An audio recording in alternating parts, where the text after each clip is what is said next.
Pessoal, é, um celular conectado no carregador, né? E esse carregador está conectado na tomada. Corre o risco de provocar um acidente. Vamos estudar esse circuito aqui para a gente analisar, né, a situação, né? Se esse carregador pode provocar choques violentos na pessoa ou isso é só mito. Eu tenho aqui esse carregador aqui, ó. Aqui é a plaquinha do carregador. Eu tenho aqui é a carcaça dele, do carregador. Carregadorzinho do Paraguai. Daqueles bem simples.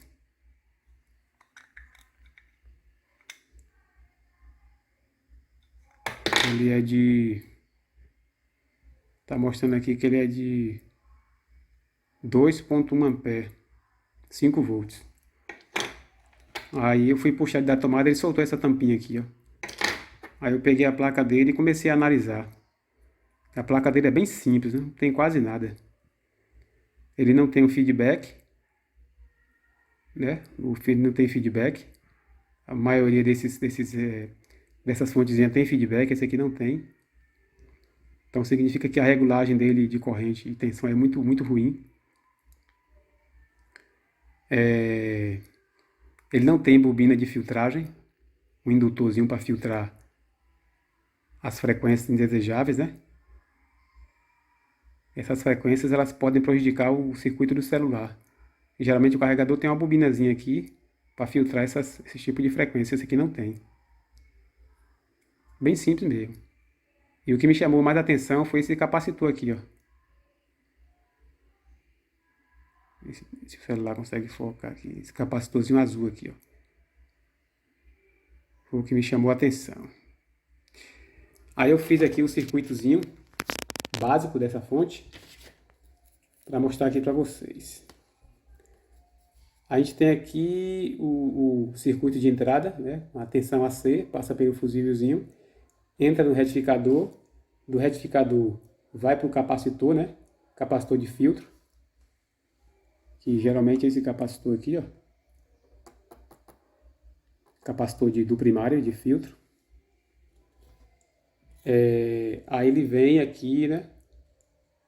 O PWM. O R aqui vem para o PWM. O aterramento, aliás, o terra do capacitor vem para o PWM, para o circuito PWM. E o PWM entra na bobina, né? Aqui é o circuito responsável pelo chaveamento, pelo controle aqui dessa bobina aqui, ó. Ele manda pulsos de alta frequência para essa bobina, que vai induzir um pulso nessa daqui também. Só que isolado, né? Não tem ligação aqui elétrica, é isolado. Ele manda o pulso magnético. Ele magnetiza essa bobina e essa de cá ela capta esse magnetismo. E aí já sai aqui nessas extremidades. Aí aqui a gente tem a saída aqui com o retificador, né? Aqui o capacitor de filtro, que aqui era para ter também um indutor, como eu falei, né? Para fazer a filtragem, não tem indutor. E aqui é o conector USB. Se o circuito fosse assim, dessa forma aqui, faltou aqui o feedback. O feedback geralmente ele pega daqui da saída dos 5 volts para algum pino do PWM, que é ele que vai controlar a tensão na saída de acordo com a carga. Ele não tem feedback aqui, ó. Não tem feedback nenhum. Então,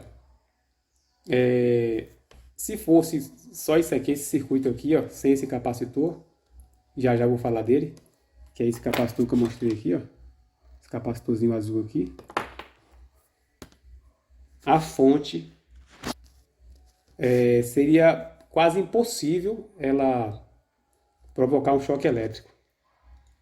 Muito difícil.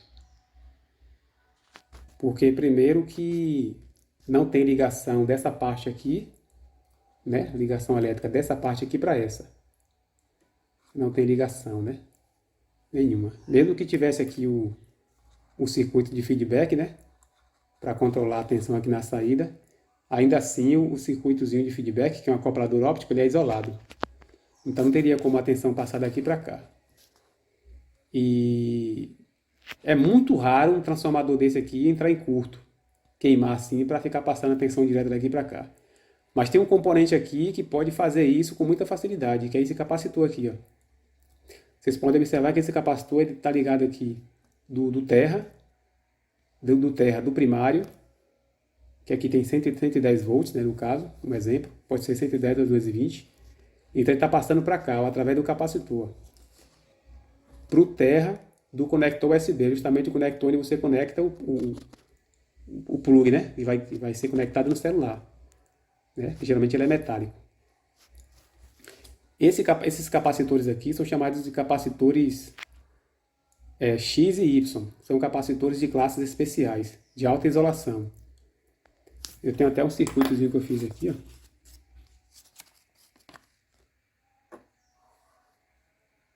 Para mostrar melhor.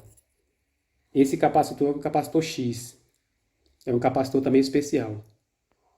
Eles são usados em circuitos de filtragem também, e transientes, e pico de tensão, né? Igual esse aqui também, que é o Y. Eles são ligados para o mesmo propósito de cá, só que de forma diferente. Enquanto o de cá é ligado fase neutra ou fase-fase, esse aqui é ligado da fase para o aterramento. Esse aqui vai para o aterramento. E então ele é ligado assim, ó. E eles são capacitores muito seguros, né? Tem várias certificações, né, dos fabricantes de segurança, questão de segurança. Esse capacitor ele não é igual o capacitor comum. Quando ele tem uma construção especial. Quando ele se danifica, ele não deixa a tensão passar de um ponto para o outro, ele simplesmente isola. Ele fica como se não tivesse nada aqui, não tivesse nenhuma peça aqui. E diferente do capacitor comum, que quando o capacitor comum queima, ele entra em curto, e então ele coloca essa linha aqui em curto, o fase neutro em curto, ou muitas vezes ele apresenta uma resistência e vai esquentando até carbonizar. Aqui é a mesma coisa. Se fosse capacitor comum aqui, e esse capacitor aqui, por exemplo, entrasse em curto, aí ia mandar a tensão direto para o aterramento. Ia provocar um curto-circuito. Se esses dois entrassem em curto de vez, a tensão ia passar direto, igualmente esse aqui. Então eles são construídos de forma que quando eles se danificarem, eles se isolam. Tem um material aqui dentro deles que se dissolve quando ele se danifica, justamente para não dar curto-circuito, para não ter esse perigo de provocar um curto-circuito na linha. E também na carcaça do aparelho, né? E no caso do celular, o que acontece?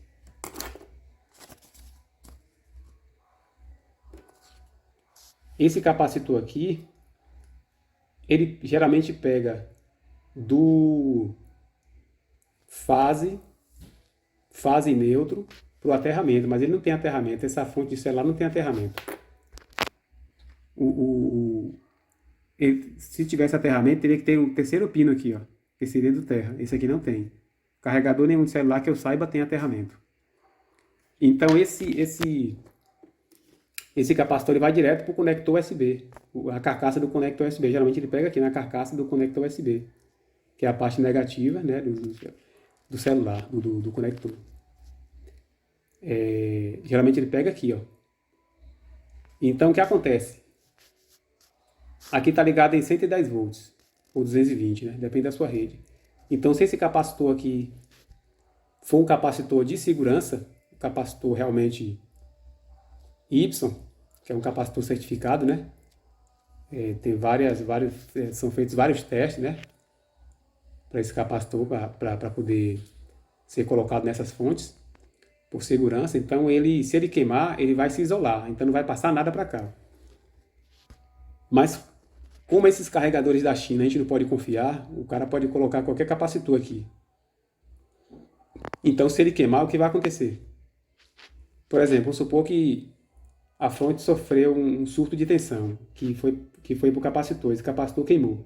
Ele vai simplesmente entrar em curto ou apresentar uma baixa resistência, deixando a tensão passar direto para o conector. Então aqui, ó, se alguém tiver com esse celular na mão, né? Esse celular vai dar um choque terrível, dependendo da situação, a pessoa pode até morrer, né? E não tem necessidade desse capacitor aqui também, porque ele não trabalha dessa forma. Como eu expliquei no desenho anterior que eu tinha feito, ele não trabalha dessa forma. Ele trabalha aqui, vindo daqui, sai aqui, vai aqui, tinha que ir para o aterramento, não para aqui para o conector. Isso aqui é uma forma de filtragem, que além de ser ineficiente, é perigosa, eu considero perigosa. Não sei se isso aqui é para filtrar interferências eletromagnéticas, né? E não funciona desse jeito não. Pelo menos aqui não vejo vantagem não. E é justamente esse capacitorzinho aqui azul, ó. Esse capacitorzinho aqui, vocês podem ver que aqui por baixo, ó. Que aqui nesse meio aqui, ó, é onde está a divisão do transformador, de um lado para o outro. E o capacitor ele pega desse lado para esse lado aqui, ó. O capacitor, ele pega daqui para aqui. Capacitorzinho. Então, realmente, a fonte que tem esse capacitorzinho, ele pode provocar choques. Choques e acidentes. E a pessoa pode até morrer. Então, é muito importante ficar atento a isso aí, né? Não usar o celular enquanto estiver carregando, né? Por segurança. E é bom desconectar, né? Da tomada e depois pegar o celular para usar. Que é o mais correto. Ainda mais que tem alguns celulares que é todo tem aquela carcaça de aço, né? Aquela carcaça de... geralmente a parte lateral dele é de alumínio. Então é mais perigoso ainda. Então o circuito é esse aqui, ó, desses capacitores. O capacitor X geralmente pega fase ou fase neutro. E os Y pega dessa forma aqui, ó. Fase, aterramento, neutro, aterramento. Né? Ou fase, aterramento, fase. Com derivação sempre para o aterramento. Dessa forma aqui. Então é isso, pessoal. Eu só fiz esse vídeo para deixar vocês cientes da situação, né? Para ter mais cuidado quando estiver carregando o celular, né? Então serve de alerta aí para muitas pessoas. Realmente, depois que eu estudei esse circuito aqui, que eu fui ver que realmente tem perigoso, né? Se remover esse capacitor aqui, não vai ter nenhum problema. Esse capacitor aqui, como eu falei, a função dele aqui está praticamente nula, né? Então desse aqui eu vou tirar esse capacitorzinho aqui para evitar qualquer acidente. Se ele vier a queimar, a tensão não passar direto para o conector do celular e acabar provocando acidente. Então, pessoal, era só isso. Era só essa dicasinha que eu queria dar para vocês aí. Então, valeu, até o próximo vídeo.